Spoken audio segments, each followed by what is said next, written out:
In 1990, Toyota introduced its new luxury brand Lexus to the North American market, originally with two launch models, the flagship LS400 and the more entry-level ES250. A luxury coupe was added to the lineup in 1991, and in 1993, they rounded everything out with a mid-level sedan, the subject of today's video, slotted between the LS and the ES. So if you can't afford an LS and think an ES might not be enough to upstage your annoying neighbors, meet the Lexus GS. The Goldilocks of Lexus luxury sedans.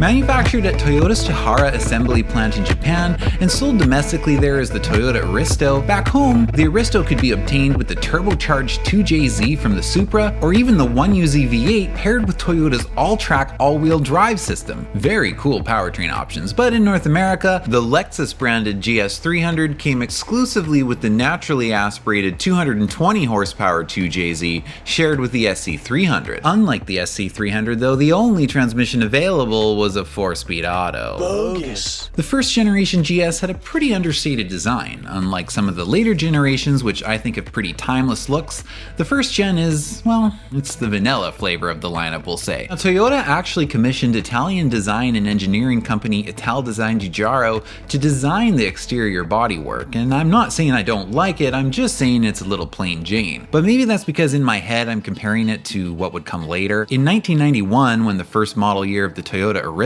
came out, it would have been a pretty forward-looking modern design. The front end actually reminds me a little of the first generation Acura CL. Of course the GS came out years before, so it's the influencer, not the influencee. What? For an early 90s car, the GS300 is pretty rounded. It has an almost bubbly exterior, but this was the look Lexus was going for, as they correctly identified that rounded edges were the future of car design, and like shoulder pads and Betamax, right angles were about to be left in the 80s. The interior is classic 90s Lexus right down to the attractive, but as John Davis points out, incomplete, vacuum fluorescent gauges. Maybe a little too classic because as you can see, it's very similar to the LS interior. I guess Lexus figured if it ain't broke, don't fix it. One little detail I actually like better on the GS interior is the fan speed, temperature, and mode setting controls are all knobs as opposed to push buttons. And I always prefer knobs for temperature and fan speed controls, although not necessarily for mode, but that's fine too. According to Lexus's GS300 promotional VHS, the seats were modeled off fine handcrafted office chairs, which the designers really seemed to like. A lot. Rear seat passengers get their own climate vents and their own cigarette lighter. Base GS300s came pretty well equipped for 93, boasting features like dual airbags, walnut wood grain, and an automatic tilt and telescoping steering wheel as standard equipment.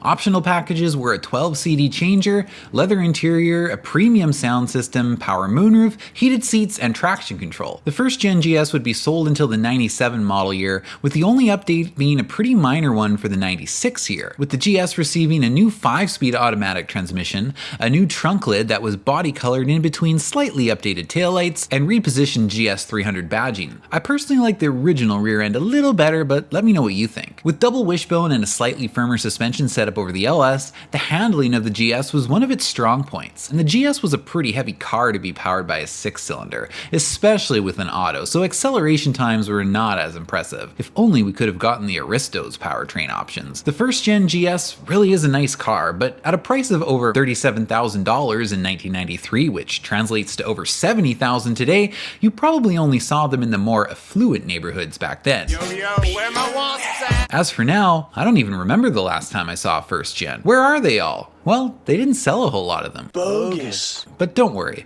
the second generation sold a lot better, and we'll get into that next. Excellent!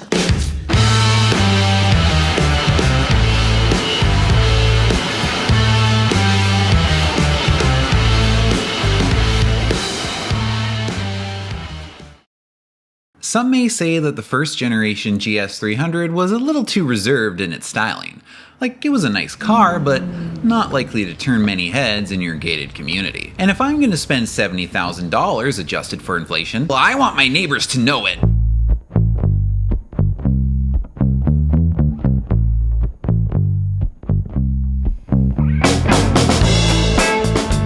Such criticism I don't think can be applied to the new second-gen GS. The new in-house design was striking. One of those really timeless designs that looked great in 1998 and still looks great today. It's a look that says, management, don't you ever outsource exterior design again. The new front end features quadruple headlights and of course vertical grille lines. Now I suppose some could say that those quadruple headlights do seem to be pretty heavily influenced by Mercedes designs, but European sports sedan buyers are exactly who Lexus was trying to attract. And Lexus did it better anyways. They also carried the quadruple light design over to the tail lamps, with separate taillight lenses added to the trunk lid, very similar to what we would see come out on the IS the following year. When it came to the powertrain, Lexus listened to the cry of Americans wanting more power out of the GS, so the GS now came in two iterations. The GS 300, which carried over the naturally aspirated 2JZ, although now the updated version with Toyota's variable valve timing system, and the new GS 400, with the 1UZ V8 also equipped with variable valve timing and rated at 300 horsepower and 310 pound-feet of torque. The turbocharged 2J remained a Japanese market powertrain only. Bogus. 0 to 60 times were reported at 6 seconds flat by Motor Week and 5.7 seconds by Motor Trend, and Lexus claimed that the GS 400 was the fastest automatic sports sedan in the world. The GS 400 was faster than a Porsche Boxster, outhandled the Jaguar XK8, and stopped shorter than a Ferrari F355. That's my old move. I stopped short. Yet unlike any of those models, the GS allows you to take a few friends and their golf clubs along for the ride too. Transmission options remained automatic only. Bogus. But the GS 400 had steering wheel shift buttons. Not the traditional paddle shifters though, but literal buttons on the steering wheel, with downshift buttons on the front and upshift buttons on the back, almost like you're driving with an N64 controller. Both versions of the GS are again very well equipped. Power everything, dual zone automatic climate control, keyless entry, auto dimming mirrors, just to name a few. Leather was standard on the GS 400 and a popular option on the GS 300. Other option packages included a power moonroof, premium sound system with a glove box mounted 6CD changer, an in-dash navigation system, and an optional 17-inch tire package for the GS 400. And if your fellow Cimarron Hill Estate wasps are still not impressed, you can be sure to point out that your new Lexus won Motor Trend's Import Car of the Year for 1998 and made Car and Driver's 10 Best list. No one's harder than a New England gangster. The new interior is classy and refined, with just the right amount of wood grain that says I'm rich but not I'm 70. I like the new 3-spoke steering wheel a lot better, and the new white face gauges were quite different from previous Lexus models, and were backlit by a bluish green glow. And I have to say, this whole dash in general looks pretty cool illuminated at night. Lexus's work in revitalizing the new GS didn't go unnoticed. In 1998, Lexus sold over 30,000 vehicles in the US, compared to the first model year of the first generation, which couldn't quite crest 20,000. Sales remained strong for 99, again moving over 30,000 units, and dropping just slightly to 26,000 for 2000. The mid-model update came for the 2001 model year. Headlights and taillights were revised, there was an updated steering wheel, and the optional navigation system received a larger screen. Also for 2001, the V8 model received the larger 4.3-liter V8 from the new LS 430, and as such was now badged as the GS 430. This was pretty cool that you could get the same powertrain as the flagship, and I would have taken a GS 430 over an LS 430. I just think it looks a lot cooler. The new 4.3-liter 3UZ increased torque up to 325. For the 2002 and 2003 model years, a sport design package was offered for the GS 300, upgrading the suspension to what you would get in the V8 model, as well as adding a chrome grille, a rear lip spoiler, and polished alloy wheels. On the inside, this package added leather and brushed aluminum accents to complement the walnut wood grain. The second gen GS would have a longer than average 8-year run, and I don't blame them at all for not changing it too quickly. It was pretty damn good. I just wish we could have gotten one with a stick, at least on the GS 300, even if it was just on the sport design trim. But nevertheless, the second gen GS is one of Lexus's most iconic vehicles, and they are still in high demand today. And thanks to impressive build quality, many of them are still on the road.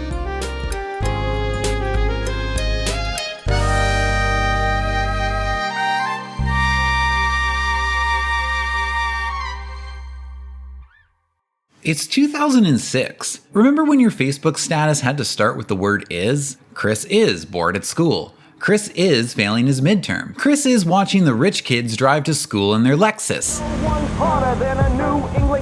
Lexus is releasing their latest iteration of the GS on Toyota's new N platform, shared with the Crown, the IS, and the soon-to-be-released new LS. It does retain the quad headlights and vertical grille lines, which look okay, but I just don't find these aesthetics as attractive as the second gen. The debut models for the US market were the GS 300, now powered by Toyota's new direct-injection 3-liter V6 rated at 245 horsepower and 230 pound-feet of torque. The 2J was no more. Bogus. It's paired exclusively to a 6-speed automatic transmission with either rear-wheel drive configurations or, for the first time in North America, an optional all-wheel drive package was available. The all-wheel drive package also came with run-flat tires and no spare, which Lexus claimed to be a weight-saving measure. I guess no one in Cimarron Hills would be caught dead changing their own tire anyway. I think it's kinda sad though, considering the first generation actually came with a full-size spare. The V8 model retained the 4.3-liter 3UZ from last year. Now this was a time when a lot of new technology was being added to cars, for better or for worse, and the new GS was right in the forefront of that. It now had systems that took control away from the driver,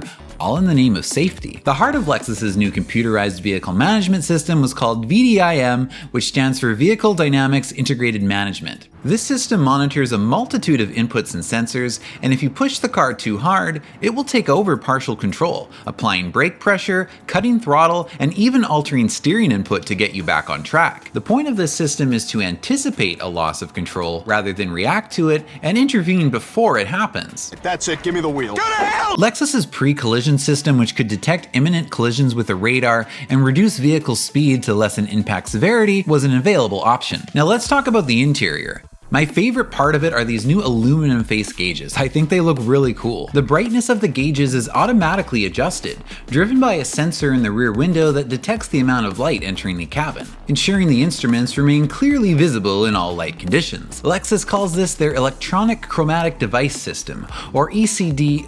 Goodness, there are so many computer systems: ECD, VDIM, ABS, EPB, TRC, VSC. D-E-F-G-H-I-J-K-L-M-N-O-P. The navigation screen has much clearer graphics than before, thanks to a 7-inch EMV or multi-electric vision. Oh, f*** off with all these fancy names and abbreviations. Just call it a damn touchscreen. I can speak your language too, Lexus. After all, I'm currently typing this script on my digital text input device. Alright, back to the interior.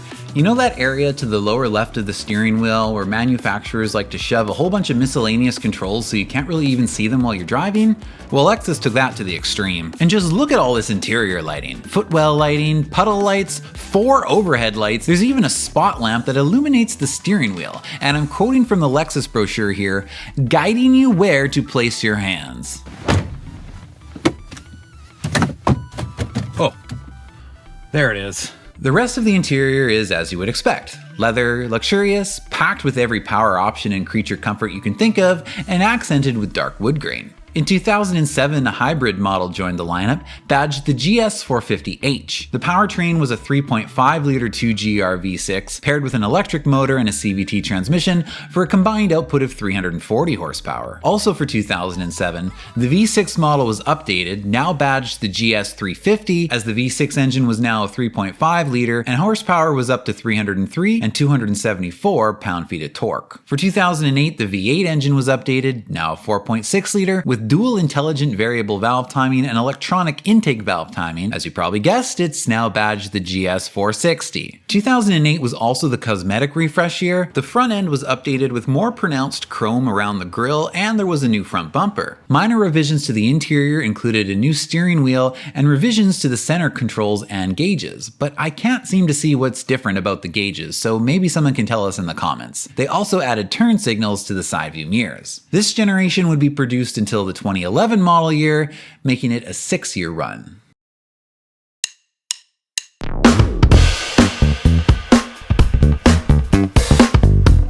In April 2011 at the New York International Auto Show, Lexus unveiled the LF GH, a rear-drive hybrid platform with a very aggressive design and an early version of Lexus' new upcoming corporate grille. This new concept car offered a preview of Lexus' new styling direction and provided hints as to what the new GS would look like, scheduled for release later that year. When the GS did come out, it was of course far tamer than the concept, but was certainly more aggressive than the previous generation. The new headlights featured L-shaped LED daytime running lights lights, and that theme was carried over to the taillight design as well. The sharp, forward-looking grille had an almost menacing look to it. Lexus was definitely trying to add a bit more sportiness to their designs, and it was working. This ain't your accountant's GS. Actually, it might be, because he's probably the only person you know that can afford one. The new interior has a very elegant look with soft touch leather and dark wood grain accents. They even took a page out of Infinity's book and added an analog clock. There's no doubt this really is a nice interior, packed with way too many options, features, and creature comforts to possibly list them all. Safe to say, if you can think of it, it probably has it. The climate control system was even tied to the seat occupant sensors so that the system only directs air to the seats that are in use. Now you can brag to all your friends that you are saving the planet by not directing air to seats that are not in use as you drive yourself back to your 6-car air-conditioned garage. I have that feature in my car too. The launch models for the new GS line were the GS350, again powered by a 2GR V6 with similar power figures to last year, again available in rear-wheel drive or all-wheel drive configurations. Power numbers on the hybrid were almost the same as the previous generation, down slightly but honestly a negligible amount, and fuel economy was up by 35%. Transmissions were a 6-speed automatic for the GS350 and a CVT for the GS450H. But where's the V8 model? There are no plans for a V8, but engineers added an intake sound generator that sounds like one. Bogus. There is now a sport trim for the GS350, known as the GS350F Sport. The Sport package didn't actually alter the powertrain, but it did have some unique, more aggressive styling elements, like this diamond pattern grille instead of horizontal grille lines, larger 4-piston front brakes, additional seat bolstering, and an additional Sport Plus driving mode. That puts the vehicle in a more aggressive driving mode, with faster gear changes, and most importantly, changes the lighting to a fiery red, so you can show off to your friends that you're so hardcore that you drive your automatic sedan in Sport Plus mode. Basically a race car driver. Now excuse me while I engage my park assist so my Lexus will park itself for me. For 2014, the 6-speed transmission was upgraded to an 8-speed, and there were some option package changes. There was a refresh done for the 2016 model year, giving the GS an even more aggressive front end. This might just be the coolest headlight design of the modern era. The corporate grille has greedily gobbled up more of the front end real estate, and this is really the modern Lexus front end that we all know and love and recognize today. Even myself, known for being just a tad negatively biased towards modern cars, has to admit that this is a pretty damn good looking design. Especially the F Sport models with the diamond grille. The interior was updated with some new trim pieces and slightly revised gauges for the normal models. The F Sport models now have their own instrument cluster, with the tach front and center. I wish the tach was analog. Digital gauge needles just don't do it for me. The V6 engine was updated to the 2GR FKS version and made a few extra horsepower and torque. It was also for the 2016 model year that an 8-cylinder GS would return. Marketed as the high-performance model of the GS line, it was designated the GS-F, and under the hood was a 5-liter V8 rated at 467 horsepower and 389 pound-feet of torque. 0 to 60 is a brisk 4.5 seconds. The GS-F also gets its own special seats and carbon fiber accents in the interior in place of the wood grain. The GS-F also has its own gauge cluster, somewhat LFA inspired, that changes what's displayed based on the drive mode. It definitely looks better than the F Sport cluster, though I still wish it had an analog tach. The GS-F has an upgraded suspension over the other models and 6-piston Brembo brakes up front. Lexus also added a turbocharged 4-cylinder variant designated as the GS200T with a 2-liter turbocharged inline-4 rated at 241 horsepower in rear-wheel drive only. The GS200T would be renamed the GS300 in 2018 to add further confusion to the lineup of alphanumeric model names. Sales numbers remained fairly strong until the 2017 model year, after which they fell off pretty rapidly, down to just over 2,500 units in 2020, which would be the final model year for the GS. So what's your favorite GS generation? Mine's definitely the 2nd gen, but let me know what yours is down in the comments. From the main line to Greenwich.